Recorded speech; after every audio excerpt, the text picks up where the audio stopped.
Magic bullets. What a powerful idea, right? That single phrase comes from one of medicine's greatest minds, Paul Ehrlich.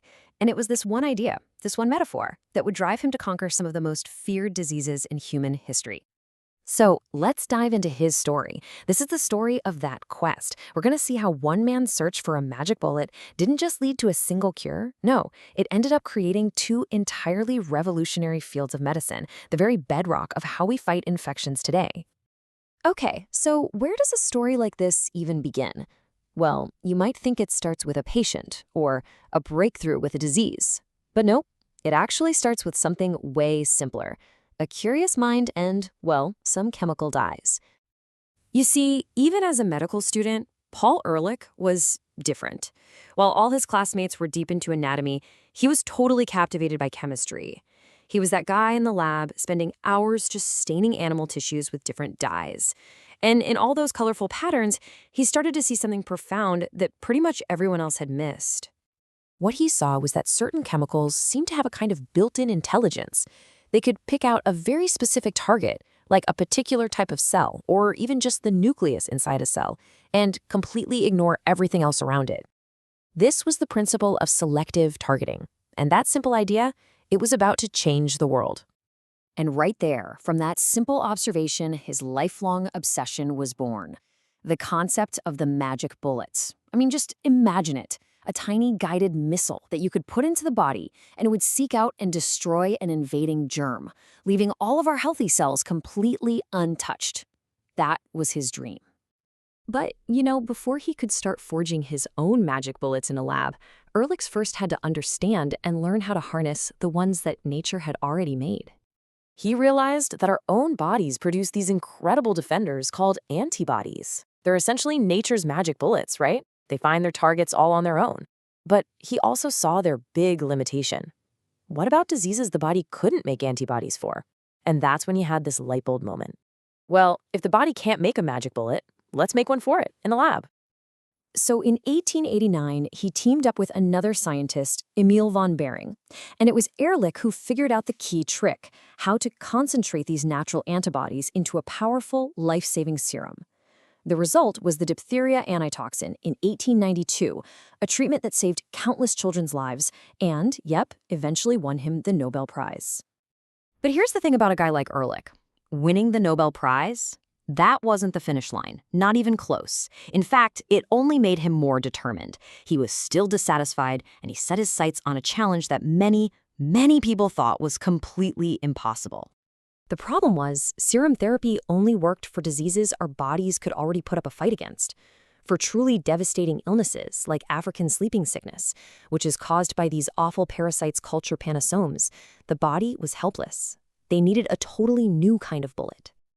And this is where all that early work with dyes paid off, big time. He found a dye, trypan red, that could actually kill those parasites. This discovery marked the birth of a whole new science, chemotherapy, the art of killing germs with chemicals. He then had a hunch that arsenic could be even more powerful, and so began a relentless, methodical search. With a small army of assistants, he started the painstaking process. I mean, can you just imagine the lab? Trial after trial, failure after failure. They tested compound number 50, then number 122, then 389. Each one was a dead end. But Ehrlich, he just would not be deterred. They tested hundreds and hundreds of variations, keeping these incredibly meticulous records all the way up to number 606. And this is where the story takes a fascinating turn.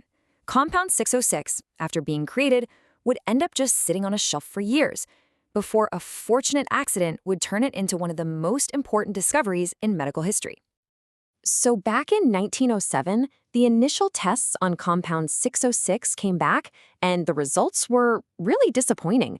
The assistant reported it had no effect, so they labeled it a failure, put it away on a shelf, and forgot all about it for 2 long years. Now, what happened next is just a perfect example of how science isn't always about genius. Sometimes it's about having fresh eyes and, a little bit of luck. So in 1909, a visiting student from Japan, a Dr. Hata, joined Ehrlich's lab. To get him up to speed on their techniques, he was assigned to just repeat some of the old, failed experiments. And on a whim, he decided to pull that discarded compound 606 off the shelf and just try it one more time. And to everyone's absolute astonishment, it worked. But here's the ricochet hit. It wasn't a potent killer of the sleeping sickness parasites. No, it turned out to be a powerful killer of the spirochete that causes syphilis, one of the most devastating and tragic diseases of that era. They had found their magic bullet. The discovery of what Ehrlich named Salvarsan, which basically means safe arsenic. This wasn't just one cure for one disease. It was the key that unlocked the door to the entire field of modern medicine. Just stop and think about this for a moment. In a single lifetime, Paul Ehrlich pioneered two foundational pillars of medicine.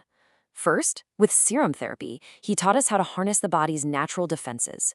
And then, with chemotherapy, he taught us how to create our own. And you can just see the dominoes fall after that. Salvarsan's success in 1910 directly inspired the search that led to the sulfa drugs in the 30s.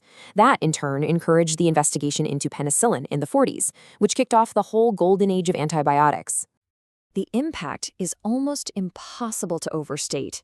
I mean, every time you take an antibiotic, you are benefiting from a field of science that began right there in Ehrlich's lab. So much of our ability to fight infection and live longer lives started with his refusal to give up. Ehrlich dedicated his entire life to his work. He famously hated vacations, preferring the company of his test tubes. He passed away in 1915 at the age of 61, leaving behind a world that he had fundamentally changed for the better. But Ehrlich's quest, of course, is far from over. His century-old search for magic bullets continues today, in labs all around the world. Only now they're targeting new enemies, things like cancer, viruses, and genetic disorders. It's a powerful reminder to always, always keep aiming for the next impossible cure.